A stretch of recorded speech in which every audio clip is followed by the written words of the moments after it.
what you learn when you go to master I don't know how I'm going to use that. It's the only thing I learned now. When I teach a class on composting, I'll give you some clues. All right. Compost that. Because you're full of it, right? Turn me over, I'm full of worms, right? I'm going to talk about membership. And I'm going to start out talking about, I'm going to talk about two little things before I get into what you see right in front of you. And maybe you can relate to one or both of these things in your own life.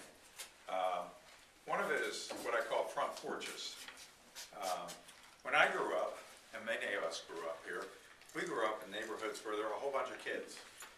And our houses probably were pretty close to the road. They may have been pretty close to each other. You may have had front porches, and if you didn't have a front porch, you played in the street. You played with other kids in the street. Your mother was at home with all the other mothers in the neighborhood. You went to church. I mean, everybody went to church. People were there was a lot of social capital. There was a lot of social exchange. There was just a lot of interaction amongst people. Now you compare that to today, and I like to use the example. We get in our air conditioning, we run out of work and get into our air-conditioned cars with tinted windows. We drive home. I see my neighbors do this. Before they get to their house, they're reaching up here. They don't see me waving to them. They're reaching up here to hit the button, and I see their garage door go up. And they go into their garage, and the door comes down, and then you never see them again. They're not sitting out on the front porch because they may not even have a front porch, but they have a rear deck, and maybe it's enclosed. And that sort of helps define what's happening in this country and how it impacts social organizations like Rotary, which are trying to increase their membership. There's a guy that wrote a book called Bowling Alone in 2000, Robert Putnam. And he talks about how when he was a kid, all the civic activity that there was in the community, how people got together, how you went to church Sundays, and you might go to church on Wednesdays, and then you went to PTA meetings, and everybody voted. And there was a lot of patriotism that helped draw people together. And he came up with a statistic that's contributed to the Bowling Alone, the name of his book. The number of bowlers has increased in the last 20 years, but the number of people who participate in bowling leagues has declined. People just don't interact with each other. Now, we grew up, many of us, maybe excepting a few young folks sitting over here. Speak for yourself. We grew up at a time, where you just, after work you might get together with people. There was just a lot of social interacting. I look at my children, and my son is a very bright young man, has his degrees in computer engineering, and he's like a hermit. He sits at home with his computer, and it used to worry his mother and I that he wasn't making friends. What we didn't know was he has all these friends. They're all in the computer. And when he was on business, went to San Francisco, he stayed with friends that he'd never even seen them face to face, but he knew them. He has this network of people that he knows all over the country, all over the world, and those are his friends. It's just a different way of interacting than what we're accustomed to doing. So it's affecting not just Rotary, but all the social clubs, any type of group participation. Voting participation is down. The number of people who attend church less than once a year is over 50% now.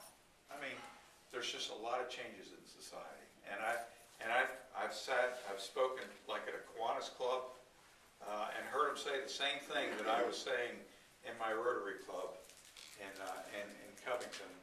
And at some point in the meeting, someone would get up and say, "Give me some names. We need we need more members. Give us some names." And that's what at one point in time in Rotary, we didn't even have to do that. You were sort of we were very exclusive, one person per category, and, you're holding them off. And now, Rotary, like all clubs, are having a very difficult time finding members. So the statistic that I provided you here just shows you there's been a 23% drop in the membership number for Rotary in North America since 1996. Thank goodness it's growing elsewhere in the world. It perhaps isn't experiencing the same type of changes in society that we are. But it's all declining. So, and as you can see, 89% of Rotarians today are over the age of 40 years old. Say that again? 89% of Rotarians today are 40 years or older. Not surprised. So, why are the young people not joining Rotary? Well, I'm just sort of listing some things here based on some of the research that I've been doing. Initially, I was an assistant district governor in Western Virginia, and going around to my clubs and saying, well, you got to talk to people. Who do you know? And everything like that. And everybody's doing that. But people just have reasons why they don't want. They're always giving you reasons why they're not going to do it. So young people, they don't know who we are. Well, they don't read newspapers. They're on the internet. You talk about, Rotary, we're helping eradicate polio around the world. Well, polio to them is very different than polio to us. We may have known a relative or actually seen or knew somebody that had polio. Children today in this country, they don't. What's polio? What's polio? Exactly, what's polio? They don't know if they're welcome. I saw one guy in a membership speech say that he Googled Rotary, and up came a picture of a bunch of old guys that look like me, and it's like, why would you think that would be a group that would welcome you, a young person? They say they don't have enough time. When you say to somebody, well, we meet every week, we try to keep the lunches to an hour. Well, for a young person, that's 52 hours. I mean, really, when you think about what we do, we're a service organization. And let's say we have lunch every week. That's 52 hours. What percent of our additional, that's where we spend most of our time. We're not spending most of our time on service. It's not that we're not talking about service here. It's not that we're not making arrangements or doing things in support of service, but for all intents and purposes, this is sort of a social get-together. And they don't see a sufficient return on investment.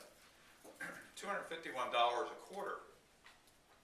I mean, if they're interested in doing service, they can do what my daughter does. My daughter lives in Pennsylvania, and she and her friends, if they get in the mood, they can run down to a Toys for Tots type of event and spend a day, and they get their euphoric high that they've done something to the community because they spent that day. Or they may go to Salvation Army and ring a bell for a couple hours. Do they need to spend $251 a quarter to get that? No, they just can impromptu do it. And that's sort of the way young people are thinking. So, what it's causing us to do is, we can't change the change, but how can we respond to the change? What do we need to do in order to find ways to be attractive to a younger generation? And I've just sort of done the recalibrate, re-engineering, and reposition, and asked a series of questions here that we're going to talk about, not today, but as we move forward. But what we're being forced to do is to look at the way we do business and think, is this the right formula for attracting members? Now, I'm not minimizing the value of finding another baby boomer or a member of another Rotary club that we're going to try to steal and bring in our club. But really, that's not a long-term sustainable strategy for this. There are some things that other clubs are doing, but even Rotary, I think, as international, is very slow to react to this. they still require clubs to meet every week. Well, for some people, that's a reason not to be in Rotary.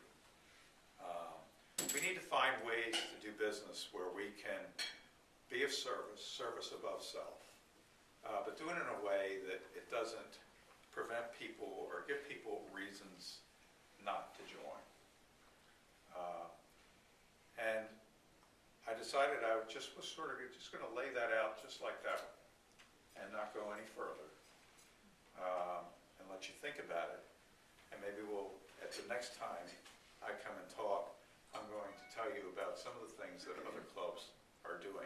But it all relates, for the most part, to how what is the nature of their meetings, where are they meeting, what does it cost, what percent of the time are they spending on service as opposed to spending on socialization, and how much use are they making of social media in order to get the word out as to why Rotary is the organization to join. Steve? First of all, thanks for doing all that. You had some really good stuff there. Just to piggyback on that real quick, we were at the meeting there on Saturday for the Rotary district thing, and I would say, again, to piggyback on what you're saying, I would think the main theme, the main theme of that meeting seemed to be, to all the clubs, be flexible. Don't get caught up in rigid dogma about what Rotary has to do. Try different things. Be flexible. So I think that piggybacks on what you're saying there. If we want to attract new members, maybe we got to think about being flexible, changing. We don't think we're going to change drastically, but we don't have to stick exactly what we're doing. Just wouldn't you say that was kind of a theme there? Yeah, every 3 years, the Council of Legislation meets in Chicago in Evanston, and they review the rules of Rotary. This year's Council of Legislation that will meet in April has the chance to be truly revolutionary, because they're going to take up things like Dave's talking about. What defines a member? What defines a club?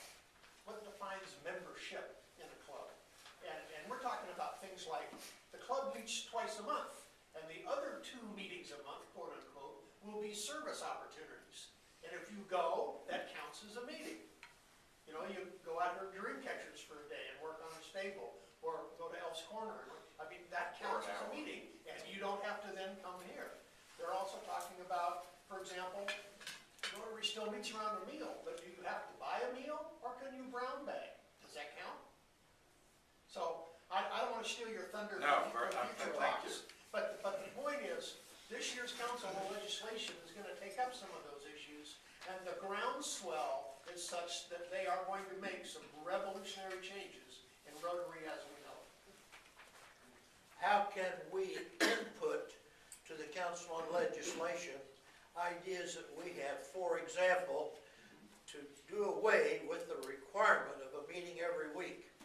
Well, I can assure you that Jim Bynum, past District Governor Jim Bynum, Yeah. is our representative this year, Yeah. and he has that fully on board already. All right, good. Bob?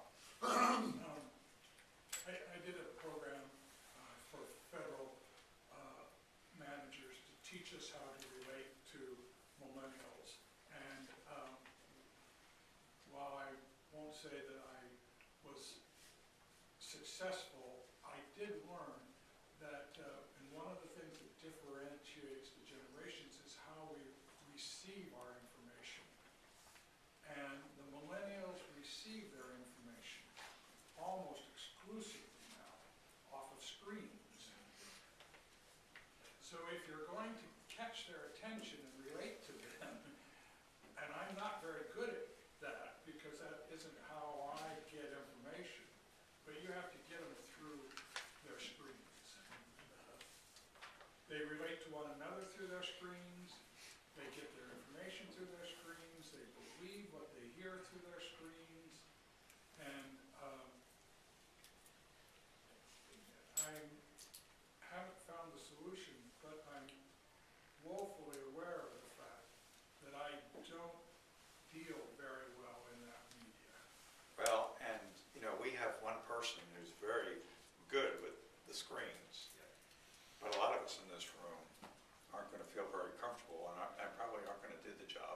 justice, and that is sort of one of those problems we'll have to work with.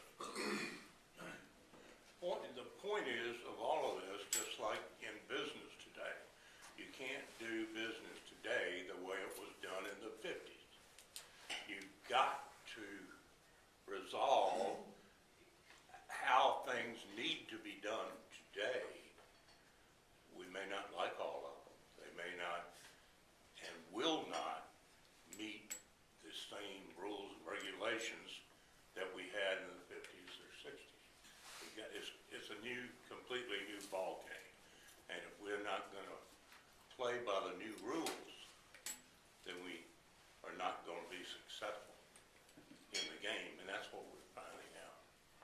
I think, piggybacking on some of this, I think we're very fortunate here, for those of us who are a little bit over 40, to have Jason and Raphael available, because we can learn a tremendous amount from them. A lot.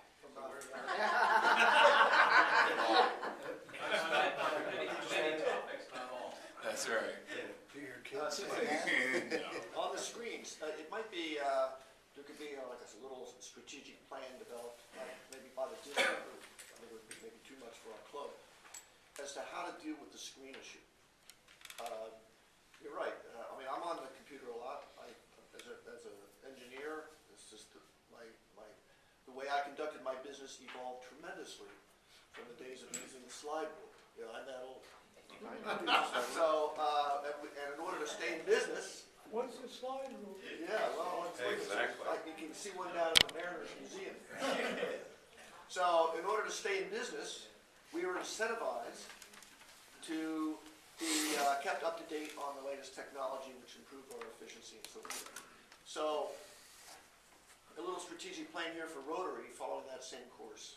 I think sounds like we're incentivized to do something like this. Number two, my son-in-law, for instance, is one of these guys who is very smart. He's on a computer all the time, and he just doesn't like to be around a lot of people. He's not a social guy. He'd rather be at home doing his work than going into the office.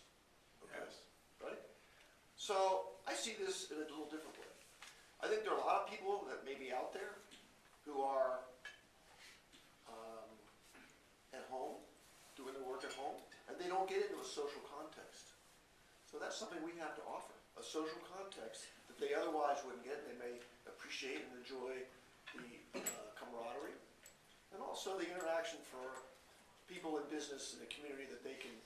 I mean, we're not a tip type of group. We're not here to advance our own businesses, but there is a little subtle side to that where there are business advantages just from the networking in our community. So those are two ideas that come to mind from what you said, Dave.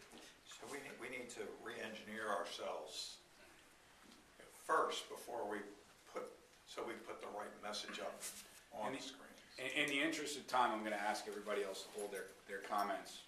We still have time. Have faith in me. You have 5 more minutes. Have faith in me. All right. This is the beginning of a conversation that this club is going to have over the next 6 months before Steve takes over. So we're not done. We're not putting a bow on this. Okay. But Dave, one of the big things that I personally asked Dave to do was exactly this, which is what do we need to do as a club? Because the biggest impact that we can do to Rotary International is take care of our business here and develop this club in the best way that we can possible. And then once we can figure it out, maybe share those and broadcast those ideas out to everybody else. So I personally look forward to having this conversation. And like you said, Tom, we have, and I'm unashamedly so, part of the target demographic that we're talking about. So I'm looking forward to it. And as you know, in honor of your speaking for the club, we always like to put a book in the library in your honor. And you might have a whole volume by the time we're done. Who knows?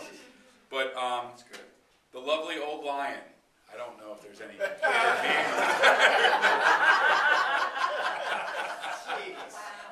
I didn't pick it out.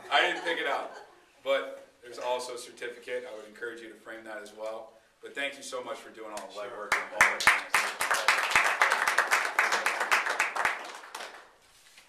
All right. Awesome. Thank you, Dave. Thank you. So before we do the 50-50 drawing, with a heavy heart, I have to announce that it is Raphael's last meeting with us. Oh, no. Yeah, I'm not trying to steal his thunder. He had asked to speak to the club, hence the reason why I wanted to